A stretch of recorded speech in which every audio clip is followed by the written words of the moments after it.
suis inscrite dans un cours de prise de parole et comme je n'avais pas de thématique, j'ai parlé de moi-même. Et un monsieur freudien, de là-bas, a trouvé mon histoire intéressante.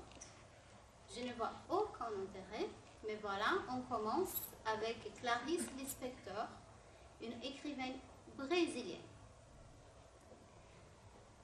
J'ai perdu quelque chose qui m'était essentiel et qui ne l'est plus. Ça ne m'est plus nécessaire. Comme si j'avais perdu une troisième jambe qui jusqu'à là m'empêchait de marcher, mais faisait de moi un trépied stable.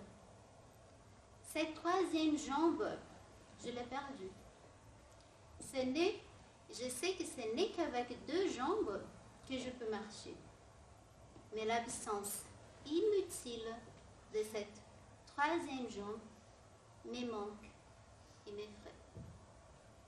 Car c'était elle qui me rendait trouvable par moi-même, sans même avoir besoin de me chercher.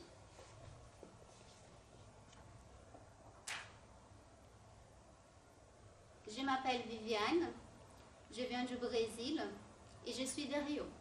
Aucune originalité là, je vous avais averti. En plus, j'ai été élevée dans une favela. Impossible d'être plus cliché que cela. Et ça n'est pas parce que mes parents étaient pauvres, mais ça c'est une autre histoire. J'ai 34 ans, 34, pas 24.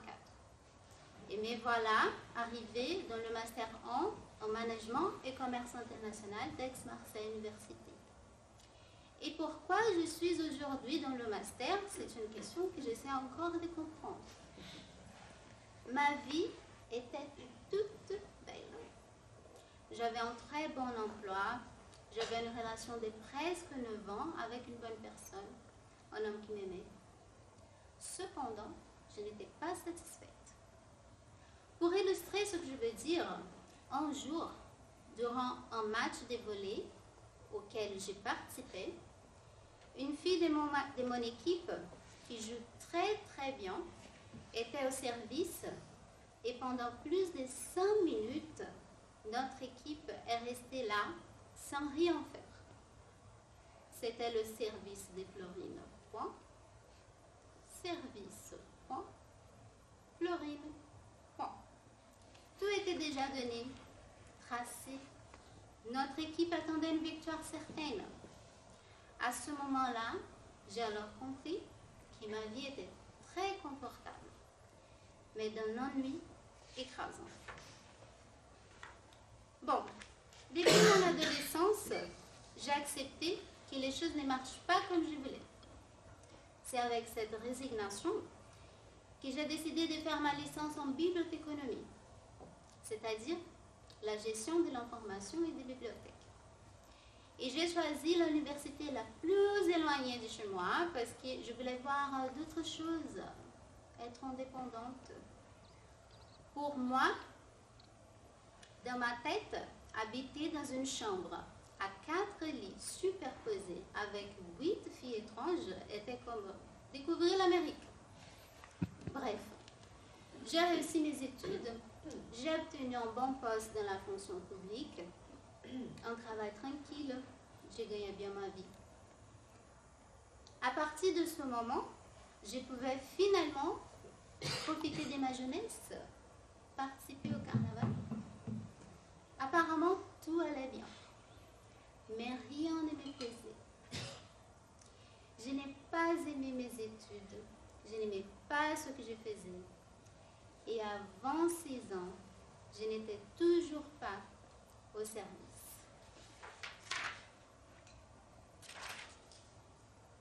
Que faire alors? Une reconversion. Oui, une reconversion.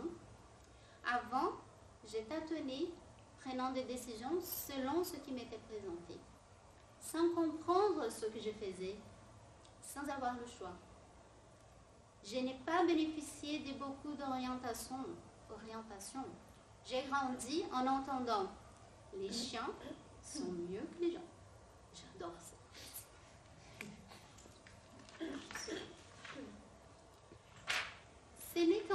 2023 que j'ai découvert une véritable passion pour autrui.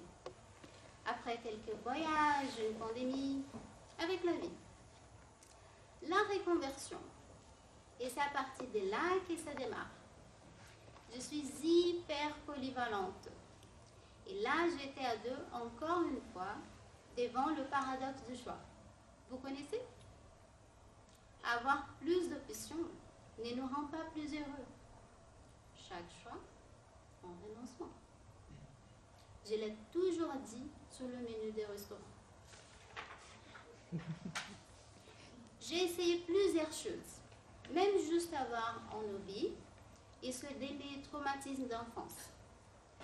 J'ai fait du ballet, de la danse moderne, contemporaine, de la samba, du théâtre, de la gymnastique artistique, du handball, un cours de design graphique,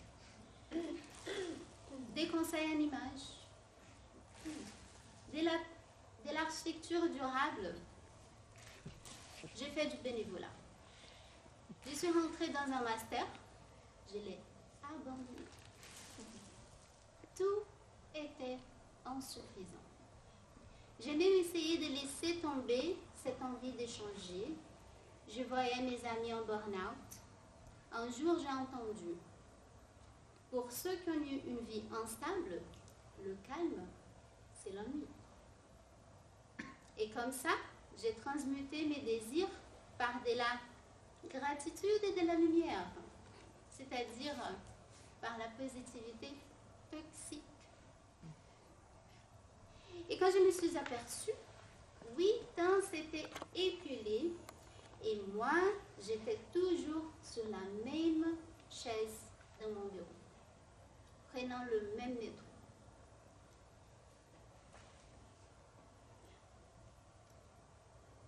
Après quelques temps de thérapie, j'ai compris le mal qui m'a fait de ne pas être impliquée, de ne pas avoir tout mon cœur à l'ouvrage.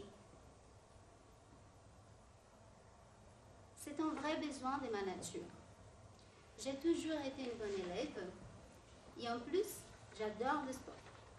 J'ai un agenda de ministre, on m'a dit. À l'école, j'adorais absolument faire des travaux genre maquettes, foire des nations, des sciences, aller dans le centre de Rio chercher des souvenirs, présentation des danses, Jeux olympiques. Ce qui me rappelle ce poème de Fernando Pessoa. J'ai fait de moi ce que je ne savais pas. Et ce que je pouvais faire de moi, je ne l'ai pas fait. Le costume que j'ai porté était erroné. On m'a tout de suite pris pour quelqu'un d'autre et je n'ai pas démenti. Et je me suis perdue. Quand j'ai voulu enlever le masque, il était collé à mon visage.